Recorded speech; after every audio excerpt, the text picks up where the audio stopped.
Демек суретіміздің размерімен, яғни көлемімен жұмыс істеп көрейік. Фотошопта жаңа изображение, яғни сурет несінің ішінде, вкладкасының ішінде сурет размері, сурет көлемі деген команда бар. Соны таңдайтын болсақ, бізде суретіміздің автоматты түрде суретіміздің көлемі шығарып береді. Бізде қазір суретіміздің ені 960 пиксель, ал биіктігі 720 пиксель екен.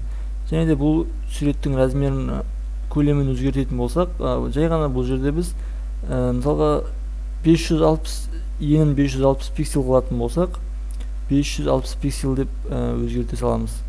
Яғни бізде окей деп басып көрейік. Сол кезде бізде ені 560 пиксель, ал биіктігі өз күйінше 720 пиксель бойынша қалды. Ал егер де оны біз мына жерде сохранить пропорция, яғни пропорцияларды сақтау командасына птичка қоятын болсақ, бұл жерде бізде мысалға 560 дейтін болсақ, автоматты түрде биіктігі 420 болып, яғни жаңағы 720 пикселіміз автоматты түрде 420 пикселға, яғни бұл жерде суреттің пропорциясын сақтап қалады. Бұлайша окей дейтін болсақ, суретіміз өз күйінше, пропорция сақталған күйінде көлемі кішірейеді екен. Сол сияқты размер холста, яғни шекаралар көлемі командасы операциясын орындайтын болсақ, бұл жерде бізде пикселдармен дюйм және сантиметр, миллиметр деген сияқты нелермен өлшем бірліктермен өлшеп алуға болады екен. Мысалға біз бұл жерде пикселмен қоятын болсақ, біз суретті фотошопта негізінде пикселмен жұмыс істеген ыңғайлы болады.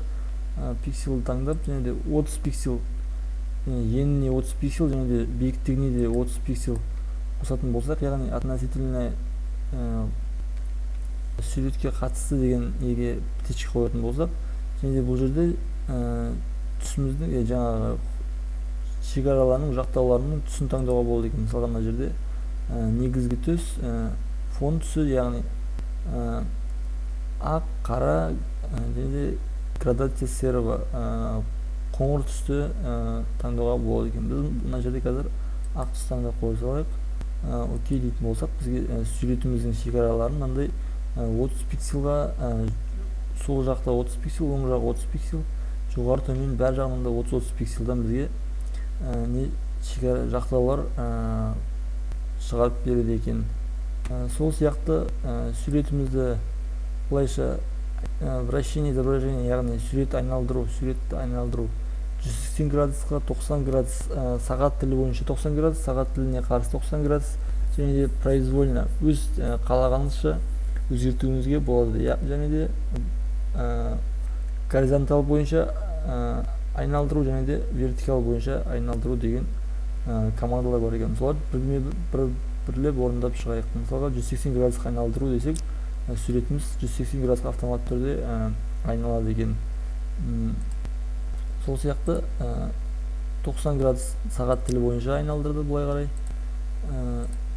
90 градус сағат тіліне қарсы айналдыру, және де произвольно өзіміз қалағанымызша углды береміз. Мысалға мына жерге біз 45 градус сағат тілі бойынша айналдыратын болсақ, сағат тілі бойынша және сағат тіліне қарсы деген нелер бар, командалар бар. Біз сағат тілі бойынша 45 градус айналдыратын болсақ, суретті бұлайша бізге 45 градусқа айналдырып береді екен.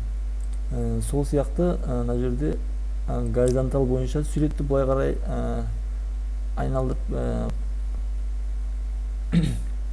айналдырып берді, және де сол сияқты суретімізді вертикал бойынша бұлайша айналдыруға болады екен.